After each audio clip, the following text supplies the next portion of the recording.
good, guys? All right, crazy time right now. Corona crisis, gym closures everywhere. Basketball court in my local park shut down. $1,000 fines if you're caught playing basketball outdoors in large groups. $1,000 fines if you're caught exercising outdoors in large groups, too close together. So a lot of us are stuck indoors. Some of us have no gym equipment at all. Some of us don't have the stuff that we would prefer to use. So I thought this is a great time to put together 4 exercises that you can do at home with minimal or even no equipment. All right, 3 of these exercises you don't need anything at all, aside from possibly a chair. If you don't have a chair, well, exercise is the least of your worries right now. And the very first exercise, I would prefer that you have a mini band or a resistance band. But if you don't have one, I'll suggest 2 substitutions for you. All right. So when I put together these 4 exercises, I was thinking primarily of basketballers, people out there who are dying to play, can't play, but are still looking for ways to improve for when they get back on the court. All right. But these exercises are good for anyone who's looking to build strength from their glutes all the way down to their ankles. They'll help you develop strength in areas that we often overlook in our regular training, like the glute complex and areas around our knees. Develop some strength there and a balancing ability to take load off the joints in our knees, the ligaments, our ankles, all that sort of good stuff. All right. So whether you're a basketball player or someone who's just looking to improve a little bit in their agility and strength in perhaps neglected areas, you might be able to get something out of these 4 exercises. Okay, so I'm going to take you through each one and then right at the end just discuss how I would suggest using these in your day-to-day, week-to-week workouts. First exercise. Best thing of all to use for this is a mini band. This isn't even mine. I stole this from Owen because I might never see you again, dude, but I can't find where mine is. So I'm going to use this one for today. You can use a resistance band if that's what you have. So you start by taking the band, looping it over each leg just above the knees, like so, and then drop into a quarter squat, okay? Have your feet slightly pointed out and push out with your knees like this, okay? So this is the starting position. From this position, I want you to allow, I'll start with my right knee, I want you to allow your knee to cave in, like so, and then push out. That's 1. Okay, you're going to do 10 on each side. 2, 3, 4, 5, all the way to 10. Onto the other side. So the knee comes in. 1, 2, 3. And you'll see as I do it, the arch of my foot engages and that arch becomes more pronounced as I push out with my knee. All right? So our glutes, this is where you start to feel the burn on the side there. They play an important role in promoting that outward motion of the knees. Right? We're trying to prevent this sort of collapsing of the knees that you see, particularly in flat-footed people. I have flat feet. Yep, but it's good for anyone who's doing a lot of jumping, a lot of turning. Good for anyone who does anything with their legs, really. Okay, so after you've done 10 on each side, you're then going to drop into these. These are called crab walks, some people call them monster walks. All right, so slightly higher than that quarter squat position, still pushing out with your knees. We're going to walk 5 times this way, like so. 1, 2, 3, 4, 5, and then 5 times that way. 1, 2, 3, 4, 5. So as you do this, you're going to continue to focus on pushing your knees out. Okay? And you're going to start to feel that burn all from about here to right about where your jeans pockets would be. That's a good cue. If you feel that burn there, you're doing it right. If you don't, you might need a tighter resistance band, or you might need to move in a more exaggerated manner. So bigger steps, more push out with the knees, okay? Now, if you don't have a mini band or a resistance band, what you can do instead is just assume that same position, quarter squat, knees pointing out, but now you're going to need to think the exercise a little bit more. So you're going to let your knee collapse in and then push out, really push out and hold for 2 seconds. 2, 2, and then same on the other side. 1, 2, 1, 2. Same deal as before, 10 on each side. And then, instead of those crab walks, you're going to drop down on the side, okay?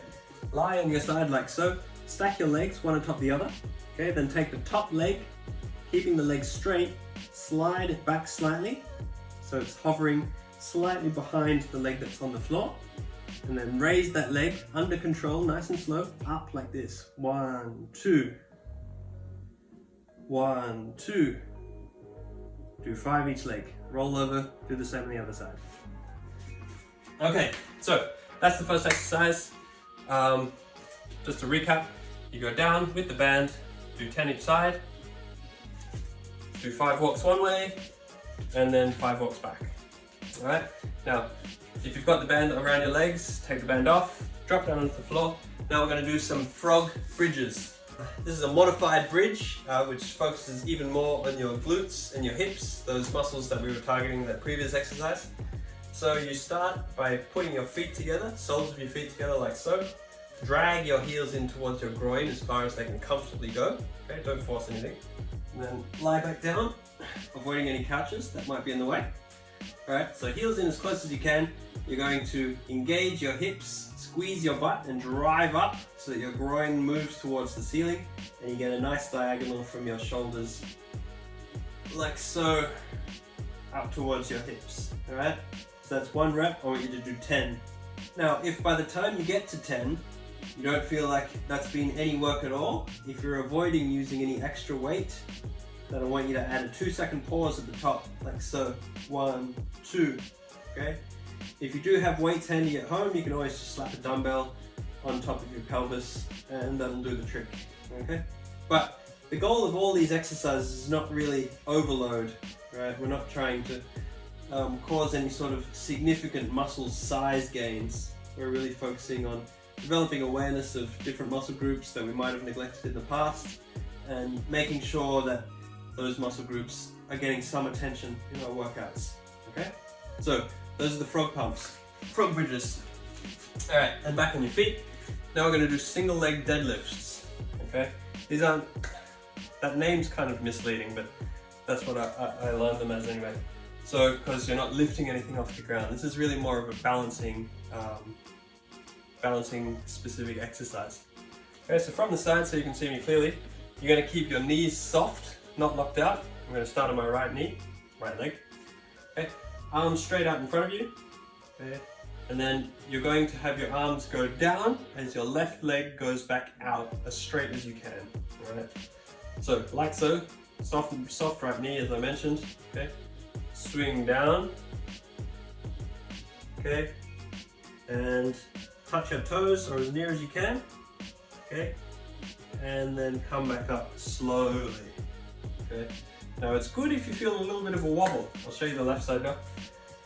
We want that wobble and we want to learn how to stabilize and minimize that wobble, alright? So, like so, arms go down, hands go towards my toes, right leg extends out as far as I can and as straight as I can behind me.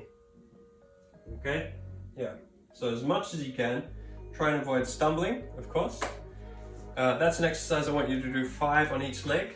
Okay, if you find that it's too hard, your leg fatigues, you start wobbling out of control. If you do 5 on each leg before switching over to the other, then obviously go 1, 1, 2, 2, all the way up to 5. Okay, all right, final exercise. These are pistol squats. Some of you might know these, some of you probably don't. If you can, do them on one leg like so, all the way down, unassisted, okay? Show you from the side with the other leg.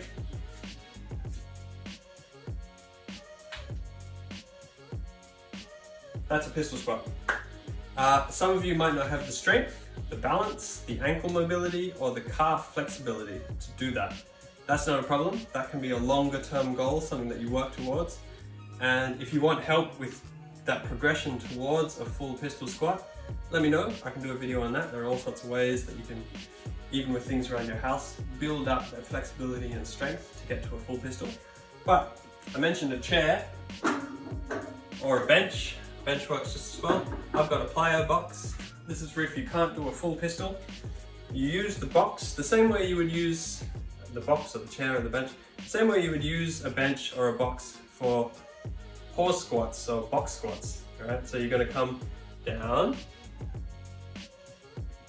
and then, not resting too long, you're going to, with as little forward rocking momentum as possible, push up and come back up. Okay? show you from the side with my left. Coming down. And like I mentioned before, don't rock forward. Okay, we don't want to see you do this. Go down, and then, because you're taking a lot of the effort out of the legs, right? You're just using that momentum to force yourself up. So with pistols, I'd like you to be able to do 5 on each leg. Ideally, 5 consecutive on one leg before swapping over. But like I said before, if that's a struggle, 1, 1, 2, 2, all the way up to 5.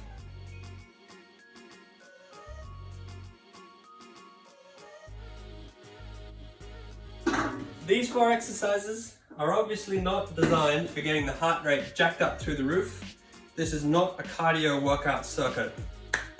Neither is it really a muscle size and pure strength development circuit, all right?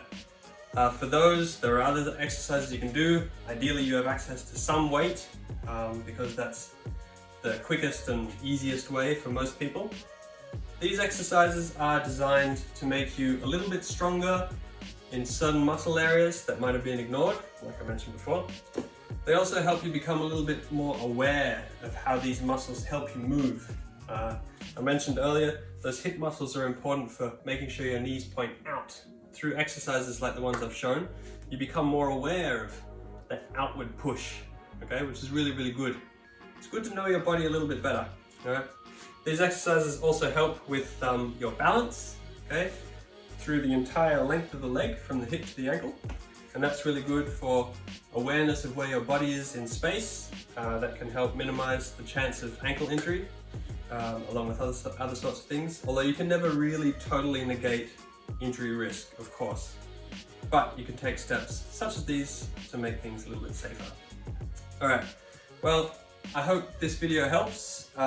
Hopefully it takes away some of the anxiety some of you are probably feeling about having no gear, no equipment. There's a ton of stuff you can do at home, guys. Stuff that'll make you stronger, stuff that'll satisfy that workout craving, stuff that'll even help you be a better ball player when you get back on the court if you're a hooper. So, if you found the video useful, please let me know. I'd love to hear from all of you. If you watch this on YouTube, hit that like button, subscribe if you haven't already, and I'll see you in the next video.